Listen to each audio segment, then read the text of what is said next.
भक्तवत्सल भगवान की जय। द्वारपाल ने देखा, द्वारपाल ने जाकर श्री ठाकुर जी से निवेदन किया, प्रभु एक ऐसी विभूति आज दरवाजे पर खड़ी है, ऐसी विभूति हमने जीवन में और पहले कभी नहीं देखा। कैसी है? बोले प्रभु शीश पगान तन में प्रभु जान को आई बसे गई गामा, धोती फटी सी लटी दुपटी हर पार उपान की नहीं शामा, द्वार कड़ो तुझी दुर्लभ रहो जगी सो वसुधा अभिरामा, पूछत दीन दयाल को धाम, बतावत अपनो नाम सुदामा। जैसे सुदामा नाम भगवान के कान में पड़ा, दौड़ पड़े सिंहासन छोड़कर। भगवान का मोर पंख कहीं गिर गया, बांसुरी कहीं गिर गई, भगवान का उत्तरी वस्त्र कहीं गिर गया, और व्याकुलों की भांति श्री ठाकुर जी अपने मित्र सुदामा का नाम सुनकर दौड़े। महाराज जैसे ही दरवाजे पर राज्य के महल के मुख्य दरवाजे पर आए, दौड़ते हुए जैसे मृत शरीर को प्राण मिल जाए, ऐसी व्याकुलता अपने सखा से मिलने की श्री ठाकुर जी के अंदर। श्री ठाकुर जी ने दौड़कर अपने हृदय से अपने मित्र को लगाया। सुदामा जी ने भगवान को कसकर आलिंगन किया। भगवान सुदामा जी को दबाना तो चाहते हैं, लेकिन फिर सोचते हैं कहीं ऐसा ना हो कि दुबला पतला मेरा मित्र कहीं जोर से दबा दे तो बेचारे की हड्डी टूट जाए। और सुदामा जी भगवान को कसकर पकड़ना चाहते हैं, लेकिन सुदामा जी सोचते हैं कि कहीं मेरी ये नुकीली नुकीली हड्डी कहीं मेरे मित्र को चुभ ना जाए। एक दूसरे की परस्पर व्यवस्था का ध्यान रखते हुए दोनों मित्र आपस में बड़े प्रेम से मिले। सुदामा जी को हाथ पकड़कर अंदर लाए।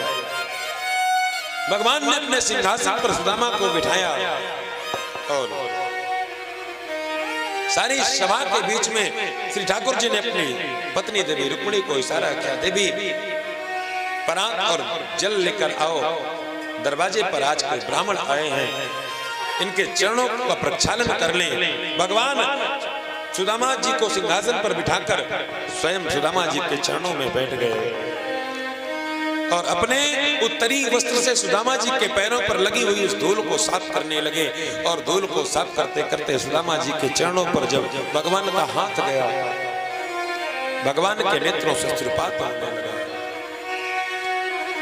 ऐसे बेहाल दीवानी सोपग कंटक जाल नहीं बुनी जोए, हाय महादुख पायो सखा तुम, आए इधर कितने दिन कोए, देखी सुदाम की दीन दशा, करुणा करेंगे करुणा निधि रोए, पानी परात को हाथ छुओ नहीं, नैनन के जल सो पग धोए। भगवान ने जैसे ही सुदामा जी के चरणों में हाथ लगाया, फटी हुई विवाहियों के मध्य में जब भगवान ने देखा अनगिनत कांटे सुदामा जी के पैरों में चुभे हुए, रोने लगे अपने मित्र की ऐसी स्थिति को देखकर। मित्र, इतनी विपरीत परिस्थिति पर होने के बाद भी तुझे मेरी याद नहीं आई? सुदामा ने कहा, कन्हैया मांगने को तो दुनिया तेरे दरवाजे पर आती है। मुझे लगा कम से कम मैं तो अपने मित्र के पास कुछ मांगने ना जाऊं। और फिर क्या सुख और क्या दुख, ये तो जीवन की स्थिति है। आज सुख है तो कल दुख होगा, कल दुख है तो फिर सुख होगा। दिन और रात्रि की भांति सुख और दुख का आना जाना तो जीवन में लगा ही रहेगा। तो दुख से प्रभावित होकर जो परेशान ना हो, प्रभावित ना हो, यही तो जीवन का एक लक्षण है। यही तो साधु जनों की सेवा संगति का असर है। भगवान ने कहा, वाह सुदामा, ऐसी विपरीत परिस्थिति पर रहने के बाद भी तेरा यह ज्ञान तेरे पास सुरक्षित है। देवी रुक्मिणी ने जल का पात्र और लोटा परात भगवान को दिया। जल भगवान के सामने ज्यों का त्यों रखा रह गया। भगवान ने जल पात्र का स्पर्श नहीं किया और भगवान के नेत्रों से झरझर अश्रुपात हुआ। भगवान ने अपने नेत्रों के अश्रु से सुदामा जी के चरणों को धुल दिया। सारी सभा स्तब्ध होकर देखती रही। बारे ब्राह्मण, तूने जीवन में कौन सा पुण्य किया है? आज जगत का त्रैलोकी का पिता तेरे चरणों पर बैठा है। साक्षात लक्ष्मीपति तेरे चरणों पर बैठा है। किमनेन कृतं पुण्यं अवधूतेन भिक्षुणा श्रियाहीनेन लोकेस्मिन् गर्हितेन दमेन च किमनेन कृतं पुण्यं। सारी सभा कह रही है, वारे ब्राह्मण, तूने कौन से पुण्य किए थे? आज साक्षात लक्ष्मीपति तेरे चरणों पर बैठ गया। और हे दया निधान, हे भक्त वत्सल, हे करुणा निधान, इसीलिए तो आप भक्त वत्सल कहलाए जाते हैं। जिस संपत्ति विहीन व्यक्ति को इस दुनिया के लोग गरीब समझते हैं, अधम समझते हैं, आज परमात्मा ने उस गरीब ब्राह्मण को सिंहासन पर बैठाकर उनके चरणों को धुल रहा है। अरे ब्राह्मण, क्या तेरे कौन से कर्म है? किमनेन कृतं पुण्यं अवधूतेन भिक्षुणा। हे अवधूत, भगवान ने सुदामा जी के चरणों को प्रक्षालन किया, चरणामृत लिया, संपूर्ण राज्य को सुदामा जी के चरणों का चरणोदक दिया। संपूर्ण सुख सुविधाओं से सुदामा जी को भगवान ने स्वागत किया और अंतापुर में ले जाकर, वनवास में ले जाकर, पहले तो भगवान ने पूछा, ये बताओ घर में सब कुशल है, शादी किया कि नहीं किया? सुदामा ने कहा, भैया शादी तो करनी पड़ गई। तो भाभी ठीक ठाक है? बोले बिल्कुल ठीक ठाक है। क्या नाम है? बोले सुशीला नाम। भगवान ने पूछा, तो अगर भाभी सुशीला है तो मेरे लिए तो कुछ ना कुछ भेजा होगा। अब जो चावल की पोटली सुदामा जी की पत्नी सुशीला ने सुदामा जी को दिया, सुदामा जी ने कांख में दबा लिया। अपने मित्र कृष्ण का जो वैभव देखा, साम्राज्य देखा, सुदामा जी ने सोचा, अगर मैं इस जगह पर अपने मित्र को ऐसी भेंट दूंगा तो मेरे मित्र का परिहास उड़ाएंगे। लोग कहेंगे, क्या ऐसे भिखारी भी भगवान के मित्र होते हैं? सुदामा जी उसको बार बार सारी सभा के बीच में पोटली को दबाते जा रहे हैं।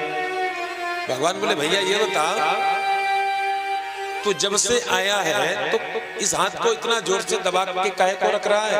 बोले, भैया पैदल पैदल आया, शरीर में थकान हो गई, दर्द हो गया।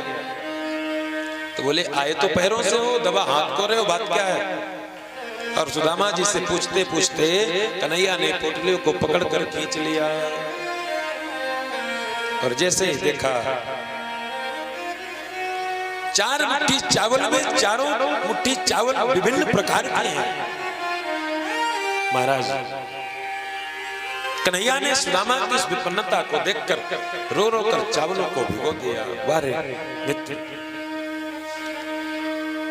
इतनी विपन्नता में तू कैसे जीवन यापन कर रहा है?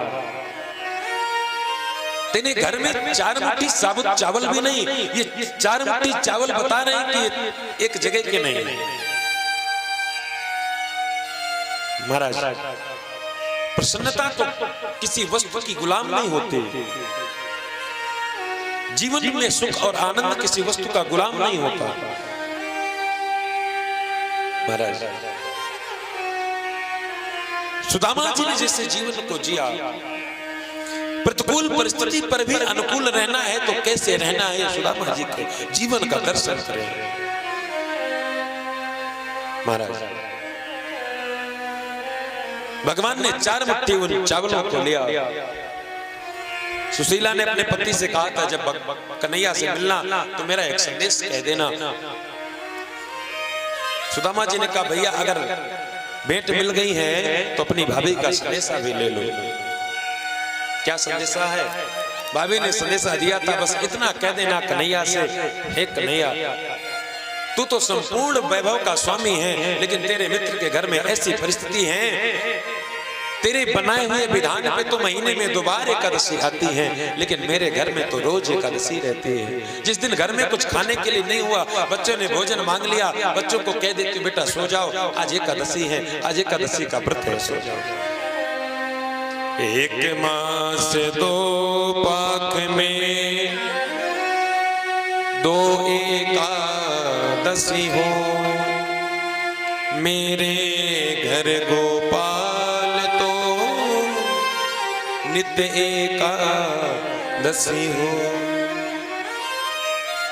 मेरे घर में तो प्रत्येक दिन ही एकादशी रहती है, बस इतना कह देना कन्हैया से। भगवान ने कहा भाभी आपका संदेशा मुझे मिल गया, और भगवान ने अपनी भाभी को भी उत्तर में कह दिया जो होना था हो गया। होनी सीधी हो गई अब ऐसी नहीं हो, भाभी तेरे भवन में नित्य द्वादशी हो। भगवान ने 1 मुट्ठी चावल का स्पर्श किया और अपने मुख से लगाया और मन ही मन संकल्प कर लिया, जाओ सुदामा जी मैंने आपको एक लोक की वैभव का सुख दिया।